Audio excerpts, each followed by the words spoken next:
So I think that a lot of people had this suspicion, and I really don't.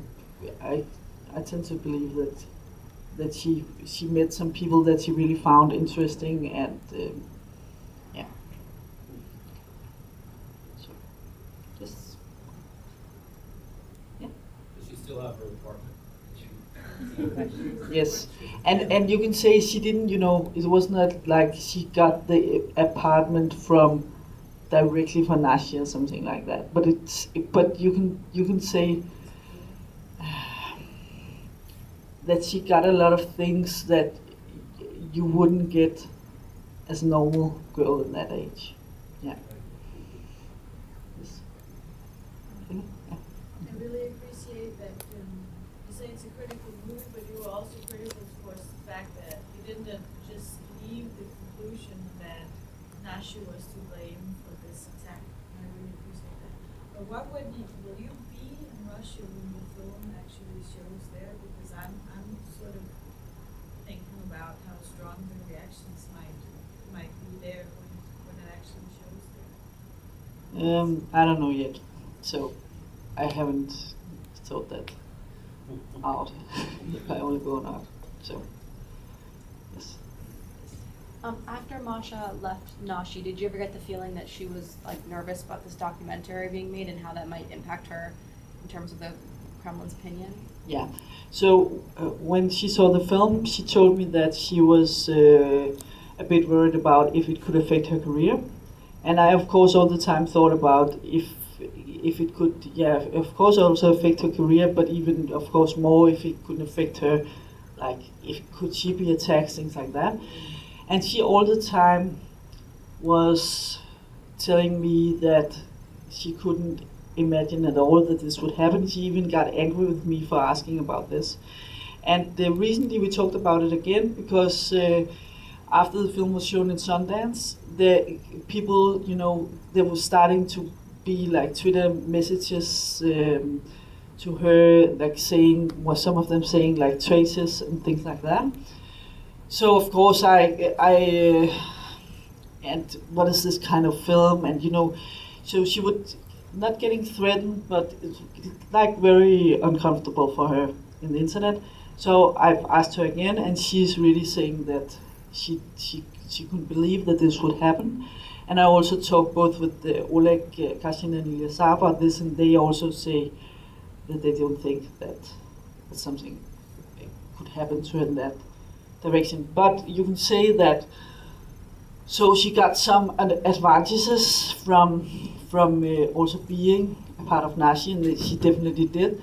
So maybe as there can be some doors that open for her, maybe there's also some doors that can kind of close for her. But yeah, in the future.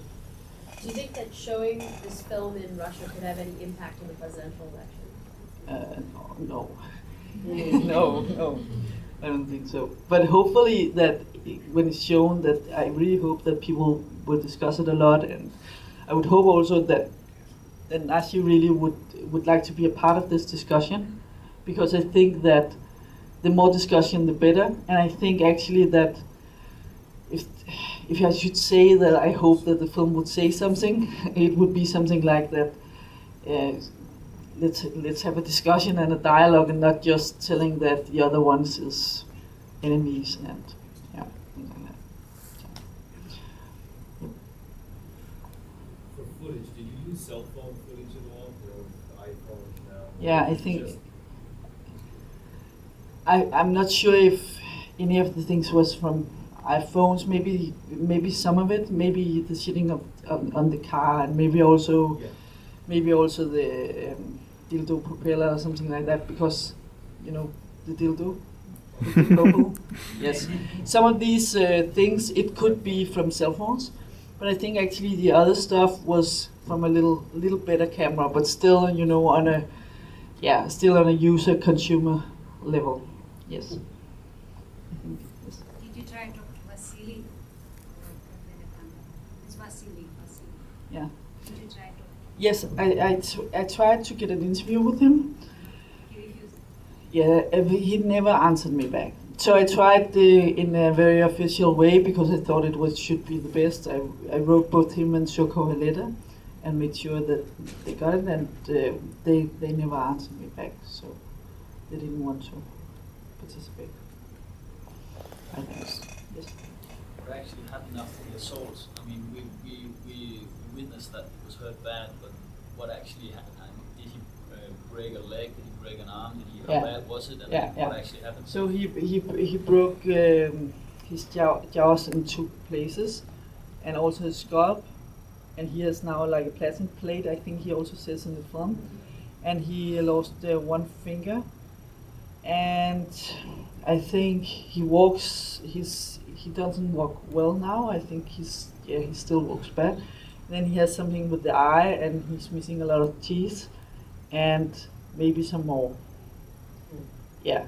So, but he got a very good hospital treatment, and I think he has the idea that kind of Twitter saved his life, because while you can almost see it in the footage. So actually, the first thing he does when this happens to him, he starts tweeting.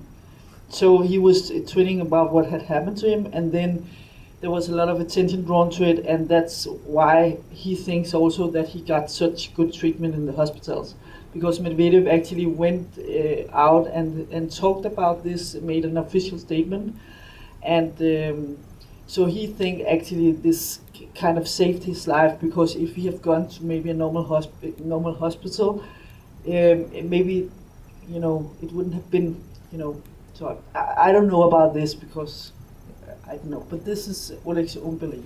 So he was actually using Twitter from his phone. He had like a Twitter app, and he was actually on the ground tweeting. Is that right? Yeah, that's true. That's true. But if I'm very sorry that Oleg is not here right now, because he's